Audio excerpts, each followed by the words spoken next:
In original Greek, apocalypse translates to an unveiling, an unconcealment. It is the moment a hidden reality is finally exposed to the light. We built our democratic expectations on a concept historians call the Periclean Simulacrum. It is the myth of the noble statesman, the perfectly rational leader who governs the chaotic public for a selfless greater good.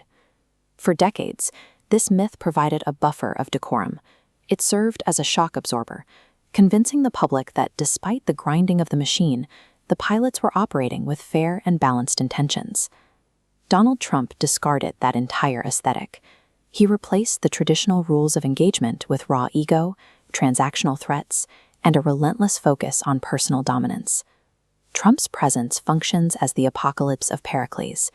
He is the unveiling of a system that has dropped its noble pretenses to reveal the base-level machinery of power underneath. We are currently witnessing a collision between two incompatible operating paradigms that were never designed to work together.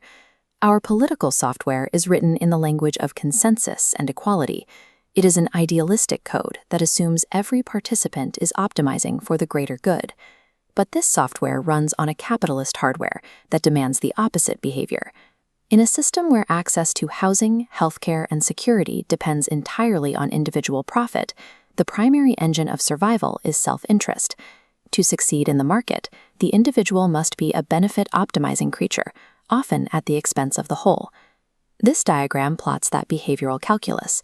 One path shows the collaborative route, strengthening the collective. The other shows the extractive route, draining the collective. Our current architecture rewards rent-seeking.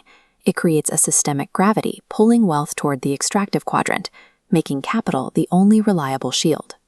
The buffer of decorum was a psychological patch designed to hide this mismatch. It maintained the theater of idealistic software, while the hardware quietly directed the flow of power. Past leaders maintained stability by wearing the mask of Pericles. They served the extractive needs of the hardware, while publicly reciting the software's noble ideals. Donald Trump took the political podium as the physical manifestation of that extractive hardware, speaking its language without apology. He reframed all statecraft as raw, transactional wins. By speaking in grievances and threats, he signaled that the noble justifications of the past were merely distractions from the real goal, dominance. His strategy worked by exposing the lie. He proved that the hardware was already in control, and he invited the public to stop pretending the software mattered. When a population concludes that the game is rigged for extraction, the trust required to maintain a democracy dissolves. This loss of trust targets the structural linchpins of the republic. Institutions like the courts rely on the public's faith in their neutrality. Without it, they are seen as just another set of partisan weapons.